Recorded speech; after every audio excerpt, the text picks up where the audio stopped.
through, get themselves ready and clearing for the display. And in fact, I can see over my right shoulder now, ladies and gentlemen, that great big shape emerging from between the hangars. So, cameras at the ready, ladies and gentlemen, the Avro Vulcan.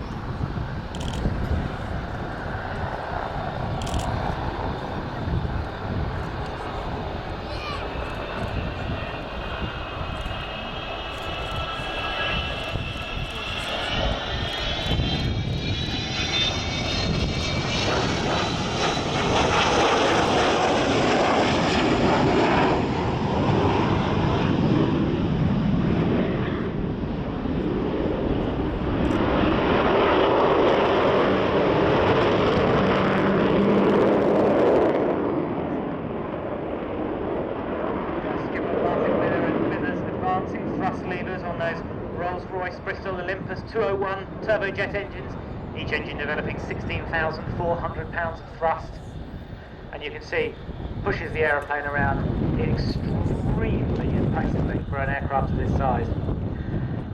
The aircraft entered service with the Royal Air Force as part of the V-Force, and the V-Force, along with the Valiant and the Victor aircraft, was designed to carry the British nuclear deterrent at the time.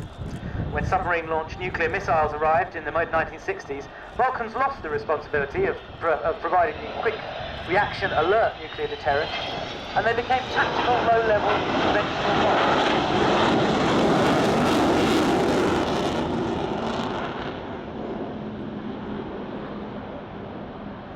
And it was when they moved from the nuclear carrying role into the tactical role, the conventional bombing role, that they were repainted from the nuclear anti-radiation white colour scheme that they wore in early service to the current camouflaged colour scheme that we see today.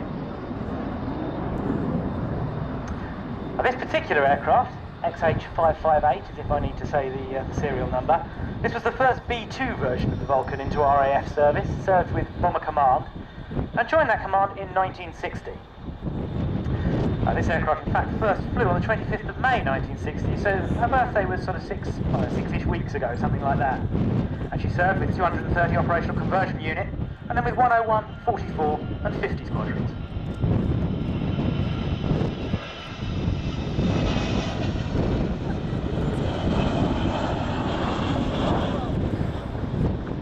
Bomb bay pass there, ladies and gentlemen, seeing up into that cavernous bomb bay.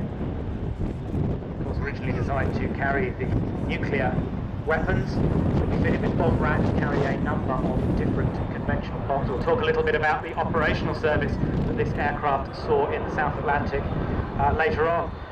But this aircraft became a tanker, converted to a tanker in 1982, served 2 years as a tanker with the Royal Air Force, and was then put up for disposal in 1984, at the time that shortly after the Falklands conflict, of course, a couple of years afterwards, defence cuts meant that the Vulcan force was no longer viable, and the aircraft was put up for disposal. However, it was saved, became a display aircraft, and many of you may have seen this aircraft on the display circuit. She displayed for many, many years, only finally retiring in 1993.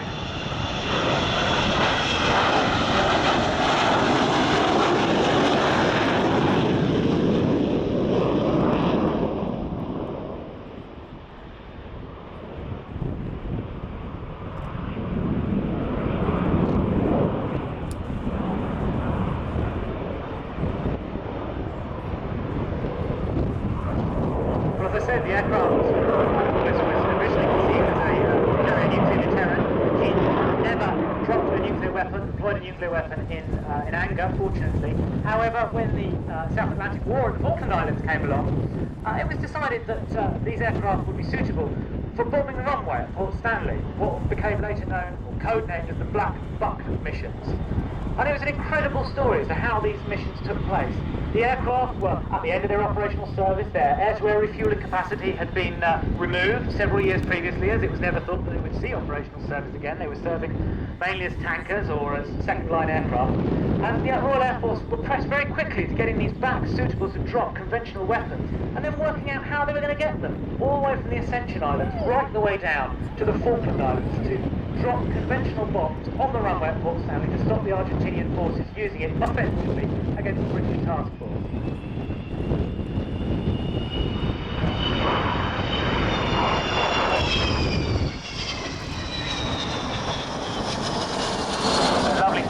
photographs showing the top of the aircraft at the bottom of that enormous delta wing. Well, the first Black Buck mission took place very early on in the South Atlantic War, and in fact Captain Martin Withers, who is flying the aircraft today, was the skipper on that mission. And if any of you have read the book Vulcan 607 by Roland White, it charts the story of that incredible mission. And ladies and gentlemen, it's a true story. It reads like a thriller. I cannot recommend it enough. It tells you exactly what these aircraft were capable of, what they were able to do, how they were able to get a fleet of Victor tankers and station them all the way down the South Atlantic so that one aircraft could refuel on and on and on and on and fly for hours and hours for thousands of miles. At the time, it was the longest bombing raid in history in geographical terms.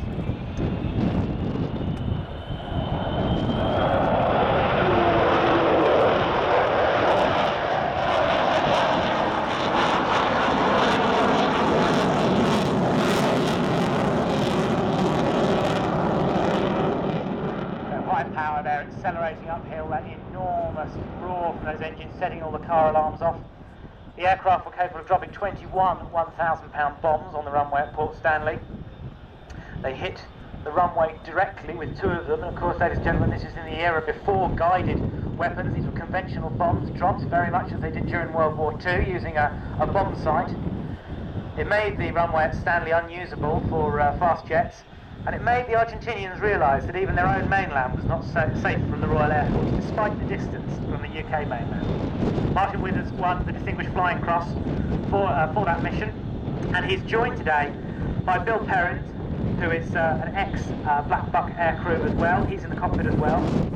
UFI on Jet Provost at RF Linton, and Tornado pilot on the F3 at RAF Conningsby. And the Air Electronics officer is Barry Masfield, again a Black Buck veteran.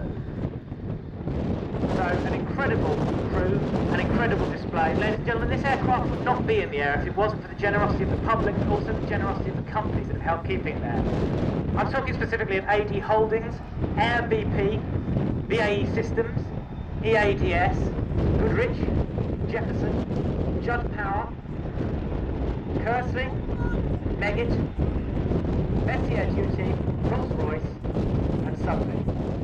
So ladies and gentlemen, now gear down, flaps coming down, the aircraft has caught final. This is the last chance to take a photo of her airborne as she comes in on this approach. Very small cockpit windows here, very poor visibility. The reason for that is that they had to be able to cover them with radiation shades in the event that they did drop a nuclear bomb, but it doesn't make it any easier for display flying with this aircraft. So ladies and gentlemen, as Martin expertly brings this aircraft down into land, I'd like you to give a very, very big round of applause to the Avro Vulcan. Welcome to the sky.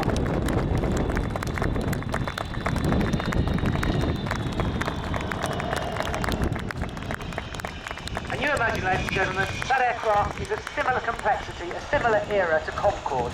The cost of running that aircraft and keeping it serviceable, the complexity that's required is absolutely incredible. If you want to help, there's the Vulcan Village here. If you ask anybody in a uniform around the site where the Vulcan Village is, they will point you in the right direction. You can buy souvenirs.